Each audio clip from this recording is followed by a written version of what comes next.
Foi? Hoje nós vamos falar um pouco sobre a confecção de esporas. E ainda teremos um papo com o médico veterinário e domador Hendrik Platt. Vai falar um pouquinho sobre o uso das ferramentas, sobre as esporas e os freios no centro de treinamento.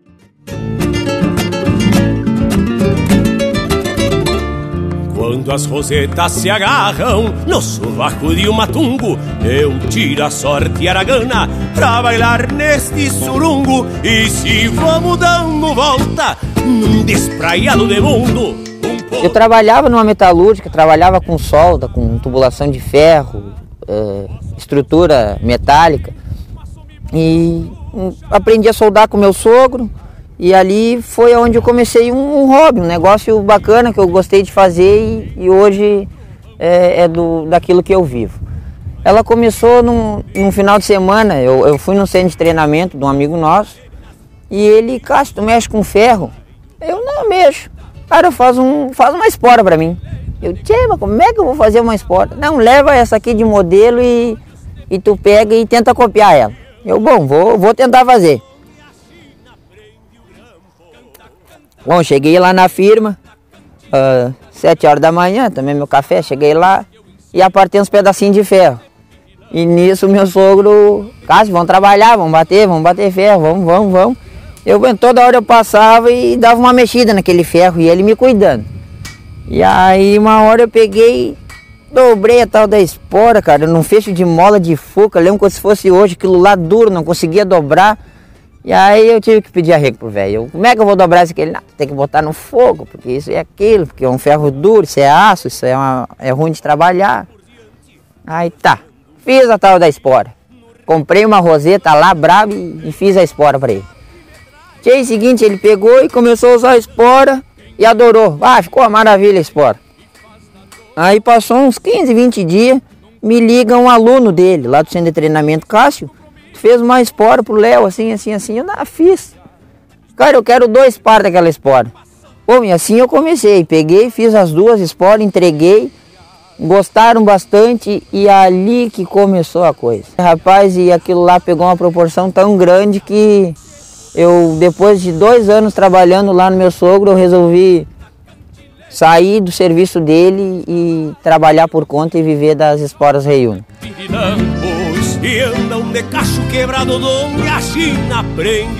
Bom, a espora Reúna, ela consiste de um ferro bruto até chegar um padrão de acabamento mais ou menos parecido com esse aqui.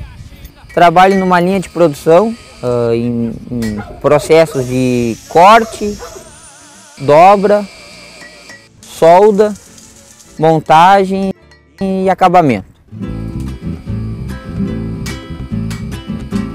Primeira parte da espora, eu corto um ferro chato, numa medida de 19,5 cm, e dali eu começo todo o serviço da espora.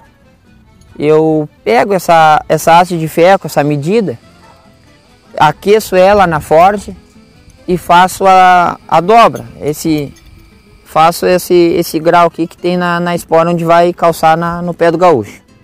Depois da espora praticamente com o aro pronto, dobrado, eu venho para a parte de solda, que é onde eu pego um ferrinho 4 mm, eu faço a argola dele e dele eu soldo aqui para fazer a junção onde vai a correia, vai as duas correias da espora. A argola soldada no aro, eu passo para a parte da haste do papagaio, que é onde vai fixada a roseta e o pino de fixação de roseta.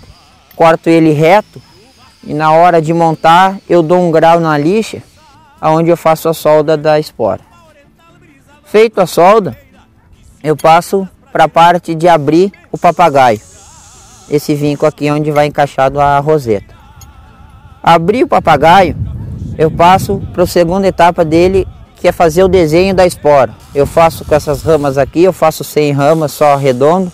Feito o papagaio, montada a espora, eu passo para a confecção da roseta. Eu pego um tarugo de ferro quadrado, corto os cantos dele,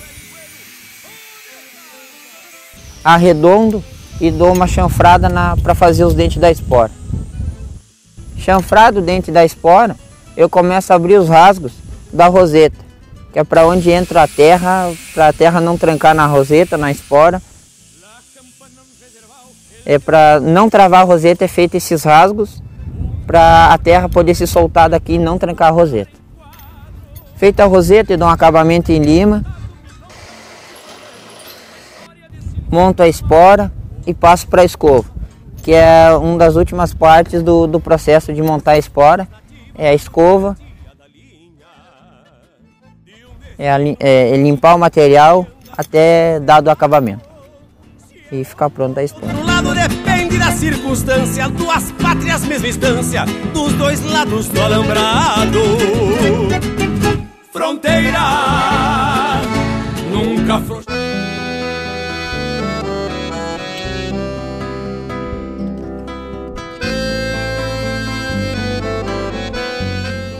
Hoje o nosso tema então é sobre ferramentas usadas no doma e treinamento de cavalos, e as principais que nós vamos conversar é sobre as embocaduras e sobre a espora.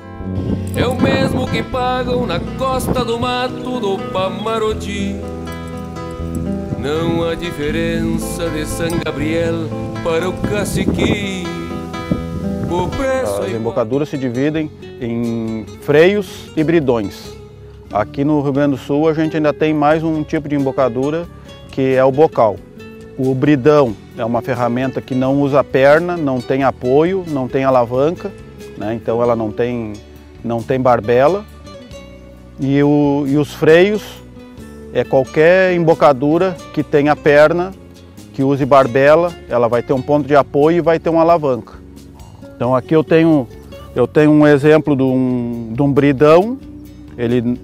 Ele não tem, ele vai preso na cabeçada, vai preso na rédea no mesmo local, né?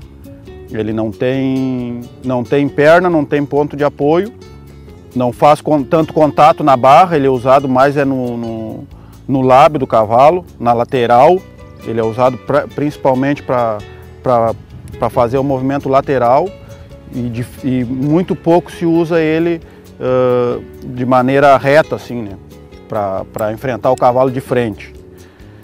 É uma ferramenta ou de doma ou de correção. A diferença que eu destaco assim, entre um bridão e um bocal é que o bridão, no momento que parou de fazer a ação, ele não está agindo mais no cavalo. Ele, enquanto o ginete está usando a mão, tá usando a ferramenta, ele está agindo. No momento que ele parou, ele praticamente perde a ação. E o bocal ele tem um contato permanente. Os freios, então, se caracterizam por ter perna, né? Ou seja, tem uma alavanca e tem barbela, que vai ser um ponto de apoio. Então, usa um ponto de apoio e usa uma alavanca. É a diferença entre o bridão e o freio. Esse freio aqui é um freio bridão. Muita gente aqui no estado chama isso de bridão também. Mas, na verdade, ele é um freio que o bocal dele é um bridão. A característica dele é freio, é perna e barbela. A cabeçada vai presa aqui, e a diferença de um bridão mesmo é que não tem essa alavanca. A gente vai diferenciar dentro dos freios pelo bocal, pelo formato e pelas articulações, e pela espessura do bocal, pelo formato e pelo comprimento de pernas. Da seguinte maneira: quanto mais articulado for a embocadura, mais ação ela vai ter. Quanto mais rígida, menos ação ela vai fazer. O comprimento de perna da mesma forma. Quanto maior a perna, maior vai ser a alavanca, mais ação ela vai ter. O formato da perna também. Quanto mais grau tiver a perna, ou se ela for em formato de 5, de S, ela vai ter uma ação maior do que uma perna mais reta, uma perna menos volteada. Então, o freio, vamos dividir ele em bocal, perna e a barbela, né? A barbela vai fazer um apoio no queixo do cavalo, na perna vai a rédea e nessa parte vai a cabeçada. A articulação, além dela, quanto mais articulada a ferramenta, mais ação ela vai ter. O uso do freio mais articulado ou menos articulado, eu proponho assim, que seja o inverso do cavalo. O cavalo, quanto mais duro ele for, mais articulada a embocadura. E quanto mais macio, quanto mais mole for o cavalo, a embocadura tem que ser mais rígida, mais fixa, né? O freio bridão, particularmente, é uma ferramenta que normalmente se usa em transição da ferramenta de doma, ou do bocal, ou do bridão em si, para o freio. Essa outra corrente que vai embaixo, ela faz justamente a ação de tirar um pouco o movimento da ferramenta. Teoricamente, o freio mais suave seria um freio com o bocal todo duro, sem articulação e reto, todo reto, como se fosse esse aqui, porém reto. Para usar numa transição, se por um lado ele seria uma ferramenta suave, por outro lado ele é muito diferente do que o animal usava antes, a resposta dele é muito rápida, então isso pode assustar o cavalo. Enquanto que uma ferramenta com articulação, ela vem mais lenta quando ela é usada com a mão do ginete, e o cavalo normalmente não se assusta tanto. Aqui eu vou passar para um freio que é o extremo de um freio com articulação, que é um freio totalmente duro, não tem articulação nenhuma. São até poucos animais que usariam uma embocadura toda dura que nem essa. E aqui eu já vou aproveitar para falar de uma outra característica do bocal, que é o tamanho da igreja aqui, ou da capela, como chamam, que também vai ser um diferencial na ação do freio. Quanto mais alta, teoricamente, mais severo é essa embocadura. Ela vai atingir o céu da boca do cavalo, vai fazer um ponto de apoio lá também, e vai fazer o contato na barra do cavalo, no bocal. Então, quanto mais alto, mais severo ele vai ser. Quanto maior a abertura dele aqui também, mais contato na barra do cavalo ele vai fazer. O freio bridão, ele vai pegar na barra, mas ele vai fazer contato na língua, ele não vai pegar tanto assim.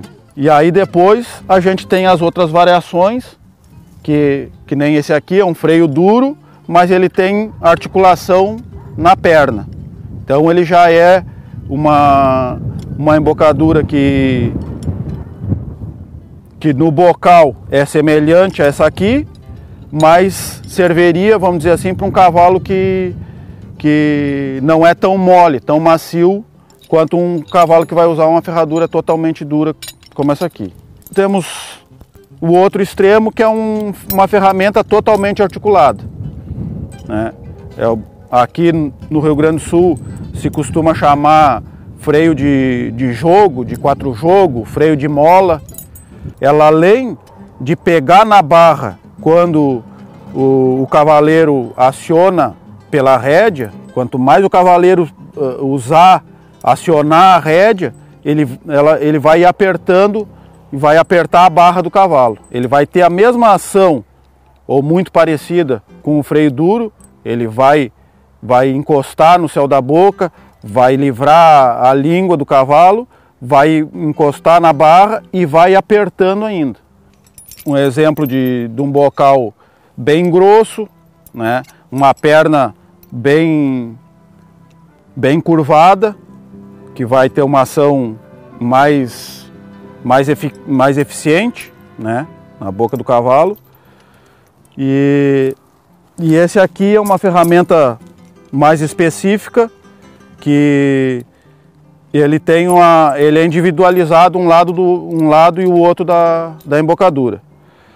Eu particularmente acho que esse tipo de embocadura é um estágio muito bom para se usar entre o freio bridão e um freio mais definitivo no cavalo. E além do que, se o animal, que alguns cavalos têm a característica de aprender a segurar o bridão, né? Como é uma ferramenta suave, tem cavalo que aprende a apertar ele na boca e fecha ele, não tem como acionar ele mais. Aí usa uma ferramenta parecida com essa, que ela não vai ser tão severa e ele não vai conseguir fazer essa ação de fechar a perna, né?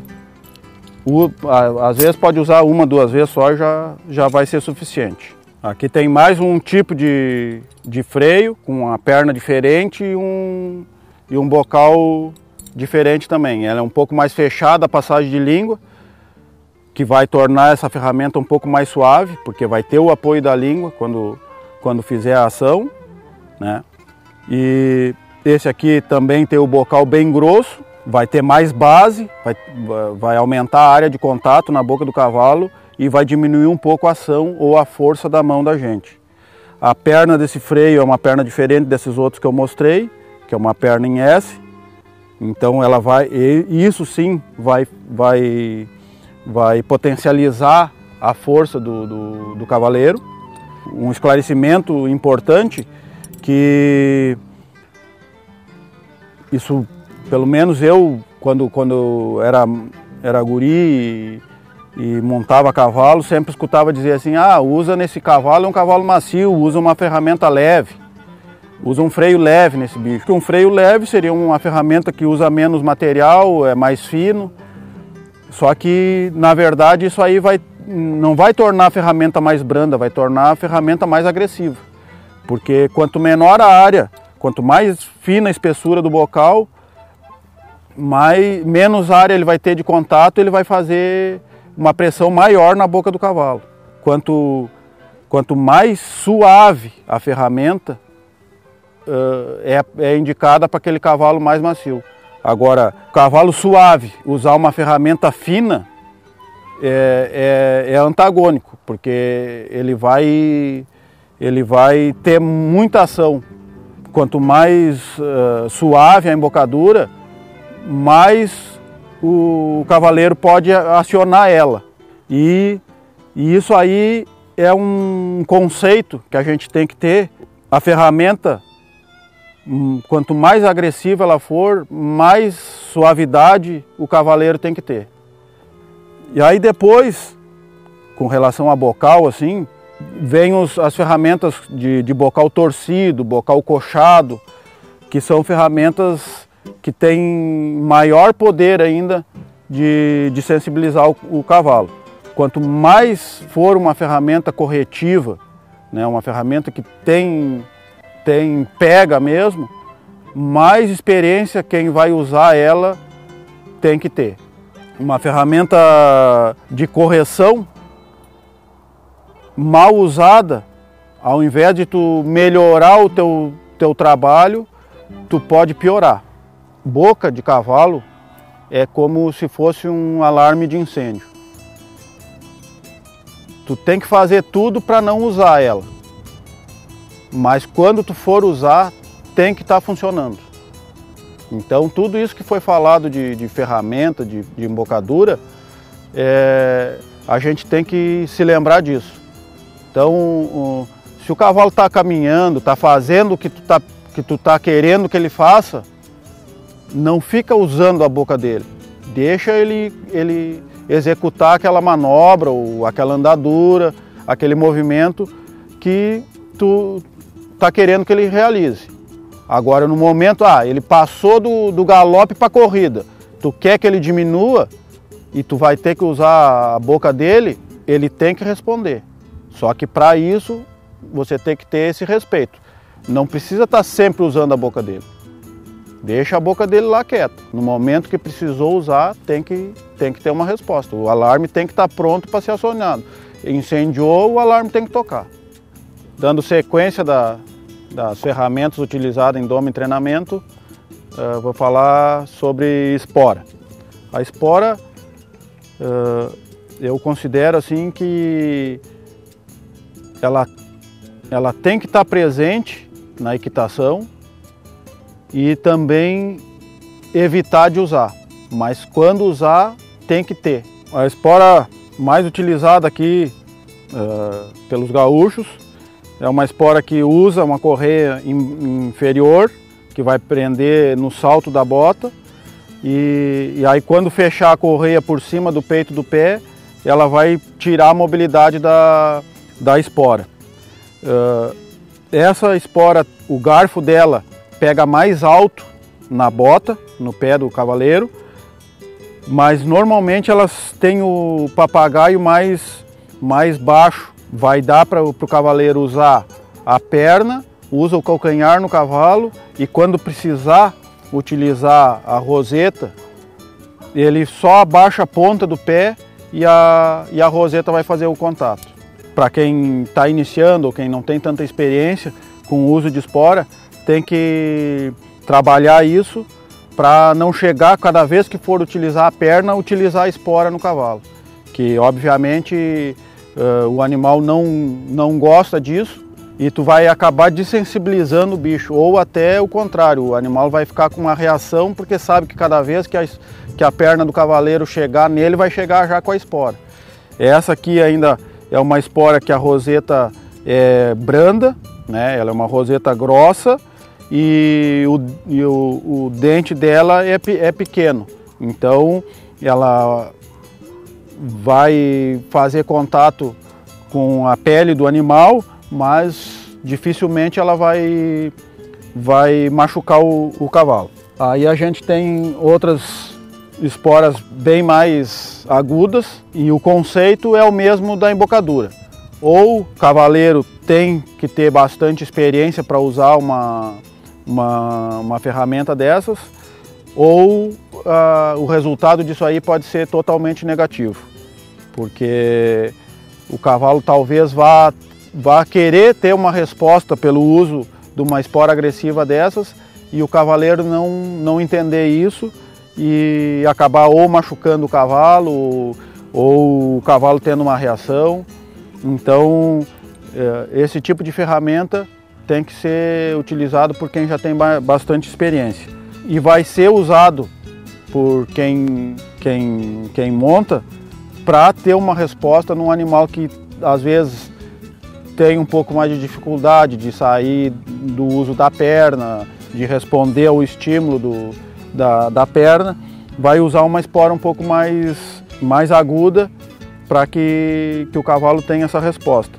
Mas volta no início lá, é só utilizar quando necessitar, senão ela vai passar em branco. E mesmo essa espora sendo uma espora aguda, para quem sabe usar, dificilmente vai machucar um cavalo. Ele vai usar o suficiente para ter a resposta. No momento que o cavalo deu a resposta, ela perde a ação. E para acontecer isso, é necessário que ela seja baixa, para poder livrar o calcanhar do cavaleiro. Outro diferencial das esporas é o comprimento do papagaio. Quanto maior a perna do cavaleiro, maior vai ter que ser o papagaio da espora, porque senão ele vai ter que fazer um movimento muito grande para conseguir alcançar a espora no cavalo. Então ela tem que ser proporcional. Um cavaleiro de perna curta, se usar uma espora com um papagaio muito comprido, ele vai estar sempre batendo a espora no cavalo. E o cavaleiro que tem a perna comprida, se usar uma espora de papagaio curto, dificilmente ele vai conseguir encostar a roseta da espora no cavalo. Essa aqui é uma espora do papagaio bem baixo, a roseta é uma roseta bem grossa, apesar dela ter dente, ela é uma roseta que não é tão agressiva. Talvez uma espora boa para se usar no dia a dia. A roseta acaba ficando bem baixa, dá bem para usar o calcanhar no cavalo quando for necessário utilizar ela, a espora tem bastante ponto de contato, vai dar o recado que precisa ser dado. Para finalizar isso, sobre freio e sobre espora, eu acho que o importante e o básico e o essencial de tudo é que isso são ferramentas para se fazer se atingir o que se deseja. São ferramentas, não é o que faz. Então não é uma espora aguda que vai fazer o cavalo girar, não é um freio agressivo que vai fazer o cavalo esbarrar. A ferramenta vai te auxiliar no desempenho do teu serviço. É da mesma forma que um carpinteiro, se tiver uma serra elétrica, ele vai conseguir fazer mais rápido, vai construir mais rápido uma casa de madeira, ele vai conseguir fazer um corte melhor do que se ele tiver só um serrote. Mas se ele tiver só o serrote, ele constrói a casa também. Então a ferramenta ela vem só para auxiliar, ela não vem para fazer o movimento. Não adianta, vou comprar esse freio, que com esse freio aqui eu vou ensinar meu cavalo a esbarrar. Não, você tem que ensinar o seu cavalo a esbarrar e aí usar o freio adequado para ele. Eu vou ensinar meu cavalo a girar mais rápido, agora eu vou comprar uma espora bem agressiva, que eu vou dar uma tocada nele e ele vai girar com toda a velocidade. Se ele não souber fazer o movimento, se ele não tiver vontade de acelerar, você vai cortar ele e ele não vai aumentar a velocidade. Primeiro, faz ele conhecer o movimento, faz base nele para ele conhecer bem, fazer perfeitamente o movimento, ter gosto de aumentar a velocidade, e aí sim, aí pode usar uma ferramenta que vai ajudar a fazer. Acho que é isso. Moreno no altar de pulperia, dança, rima e melodia, amaciadas de sereno. Neste chão apaixonado, duas línguas, mesmo idioma, do basto, espora e cambona, do quero e sorçal. Vento, pampa, oriental, brisa mansa brasileira, que se mesclam nas pradeiras num chamamento ancestral. Fronteira, nunca afrouxemos o garrão. Fronteira, nem refuguemos bolada. Fronteira.